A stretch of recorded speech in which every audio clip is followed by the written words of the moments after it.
श्रीराम समर्थ. मध्यम स्थितीतली माणसे संगतीला चांगली. एका गावात चोरांची एक सभा भरली. तीत काही चोर म्हणाले की लूट करायची ती हानी करून करावी, तर काहींचे असे म्हणणे पडले की कुणाला उगीच मारायला नको, नुसतीच लूट करावी.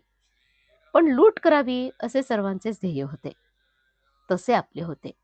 एक म्हणतो व्यवहारदृष्ट्या प्रपंच करावा, दुसरा म्हणतो तसे नव्हे, योग्य अयोग्य पाहून प्रपंच करावा, तर तिसरा म्हणतो स्वतःचा स्वार्थ साधून प्रपंच करावा.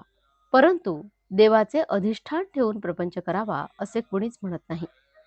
सगळ्यांना प्रपंच हवा आणि देव असला तरी चालेल, म्हणजे प्रपंच तेवढा खरा असे ते मानून चालतात.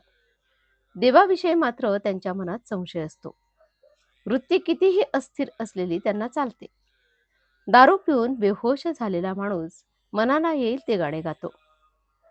असा एक दारुडा गाणे गात असताना दुसरा दारुडा त्याला म्हणू लागला, अरे, हे असले गाणे काय म्हणतोस? तुला काही कळत नाही. नंतर काही वेळाने तोच प्रश्न पहिल्या दारुड्याने दुसऱ्या दारुड्याला विचारला. त्याप्रमाणे प्रपंचामध्ये ज्यांची वृत्ती स्थिर नाही अशा लोकांनी वाटेल ती मते प्रतिपादन करावी असे घडते, आणि मग ते एकमेकांना नावे ठेवतात. आपला प्रपंचातला व्यवहार हा असा असतो. आम्हाला बंधने नकोत असे म्हणणारे लोक वेळेच समजले पाहिजेत. समाज हा बंधनांशिवाय राहूच शकत नाही. खरोखर नोकरीमध्ये फार त्रास नसेल तर ती मालका इतकीच सुखाची असते. उलट कित्येक वेळा मालकीमध्येच फार त्रास असतो. व्यवहारामध्ये आपण दुसऱ्याची लबाडी ओळखून वागावे, एवढीच लबाडी आपल्याकडे असावी. पण स्वतः लबाडी करू नये, म्हणजेच आपले डावपेच किंवा लबाडी लोकांना फसवण्यासाठी नसावी. लोकांकडून न फसण्या इतकेच आपण व्यवहारी असावे.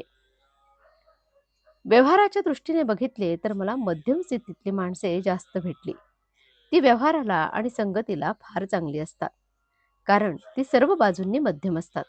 त्यांचे पाप मध्यम, पुण्य मध्यम आणि परमार्थ देखील मध्यमच असतो. असा माणूस वेळप्रसंगी कर्जबाजारी झाला तरी चालतो. पण कर्ज किती असावे? तर या महिन्यात देऊन टाकता येईल इतकेच.